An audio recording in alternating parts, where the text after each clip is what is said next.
పరిశుద్ధడానికి స్థుతులు స్తోత్రాలు తండ్రి వర్తమానం బోధిస్తారు. మీరు మాత్రమే వాక్శక్తిని దయచేయండి. ఈ వర్తమానం నిలిచిన ప్రతి పేరు కనిపించేది గ్రహించలేదు నిమిషం దయచేయమని ప్రారంభించిన మీకు విజయకంగా జరిగించిన నమ్మకం తెచ్చుకున్నాం. ఏసునామం అడిగి వేడుకుంటున్నాం తండ్రి. ఇలా దానియేలు గ్రంథం 6వ అధ్యాయం 10వ వచనం. దానియేలు గ్రంథం 6వ అధ్యాయం 10వ వచనం. ఇక్కడ రాజు సెలవిచ్చాడు, ఎవరే కానీ ప్రార్థన చేయటానికి వీలు లేదు అని రాజు ఒక ఆజ్ఞ ఇచ్చారు.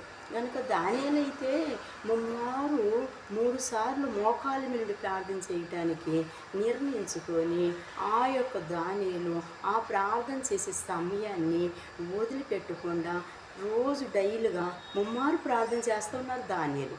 కనుక ఆ దానియేలు గురించి ఆ రాజుకి తెలియబడింది. ఎప్పుడులాగానే దానియేలు ప్రార్థన చేయటం ప్రారంభం చేశాడు. రాజు అయితే ప్రార్థన చేయకూడదు, ఆ యొక్క ప్రార్థనలు వినపడకూడదు అని చెప్పి రాజు ఆజ్ఞ ఇచ్చినప్పుడు కూడా ఆ దానియేలు ప్రార్థన చేయటం ఆపలేదు, ప్రార్థన చేస్తూనే ఉన్నాడు.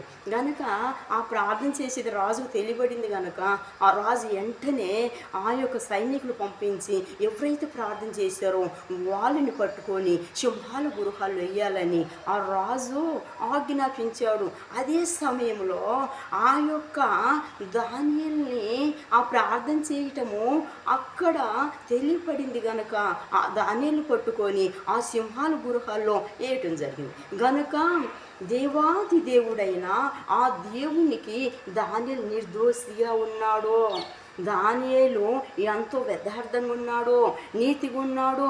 ఆ యొక్క దానియేలు ప్రార్థన చేస్తున్నప్పుడు ఆ యొక్క నిర్దోషిగా ఉన్నాడు. కనుక దేవుని దృష్టికి దేవుని దూతని పంపించి సింహాలు నోరు మూసినట్లు మనం చూస్తున్నాం. దానియేలు ఎంత నీతిమంతుడు, ఎంత యథార్థమంతుడు, దేవుని ఎందు నీతి కలిగి దేవుని ఎందు భయభక్తులు కలిగి ఆ యొక్క దేవుని ఎంబడించే దేవునికి ఇష్టడైన బిడ్డ.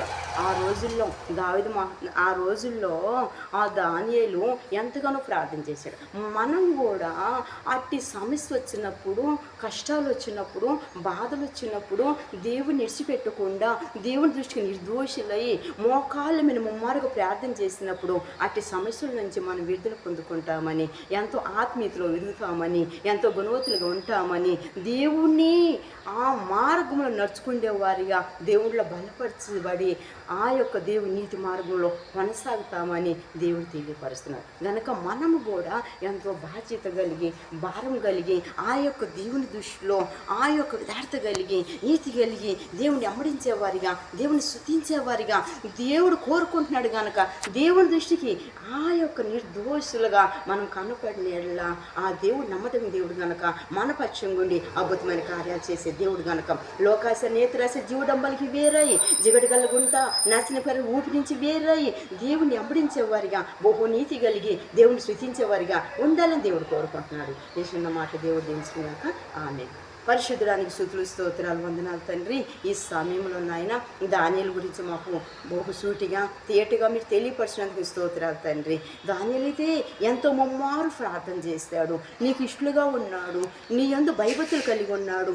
గనుక దానియేలు మొర మీరు ఆలకించారు. గనక దానియేలు నీ దృష్టికి నిర్దోషుడై ఉన్నాడు. గనక దానియేలుకు క్షేమంగా నీ దూతను పంపించి ఆ సింహాల గురుపాలలో నుంచి సింహాల నోరును మోపించి అట్టి శోధల నుంచి విడిపించి అట్టి సమస్య చెడిపించి నీ గొప్ప సాక్షిగా నిలబెట్టింది స్తోత్రాలు నాయన. ఈ యొక్క సమయంలో కూడా మేమందరం కూడా అట్టి శోధన ఎవరెవరైతే శోధన కలిగి ఉన్నారో, వేదన కలిగి ఉన్నారో, బాధలు కలిగి ఉన్నారో అర్థంగా ప్రార్థన చేసి మోకాళ్ళ మీద ప్రార్థన చేసి నీ ఎడల గొప్ప నీతిమంతులుగా తీర్చబడాలని, నిర్దోషులుగా తీర్చబడాలని ఆ రీతిగా మమ్మల్ని మేము కూడా సరి చేసుకొని నిన్ను వెంబడించేవారిగా, నీ ఎందుకు మారు ముంచుకొని రచన పొంది నీ రాజ్యాన్ని కొరుకులేవారిగా, నీతి మార్గం నడుచుకునేవారిగా ఆ రీతిగా మమ్మల్ని తీర్చిదిద్దామని, నీ నామానికి మాత్రమే ఘనత మహిమ ప్రభావం తెచ్చుకోమని నజరేయుడైన యేసుక్రీస్తు వారి నామమున ప్రార్థన చేసి అడిగి వేడుకుంటున్నాం తండ్రి. ఆమేన్. యేసు రక్తమే జయం, శిలువ రక్తమే జయం, యేసు నామమే జయం. యేసు నామములో సంపూర్ణ నిజం కలుగును గాక, అపవాది క్రియలకు లయం కలుగును గాక. ఆమేన్.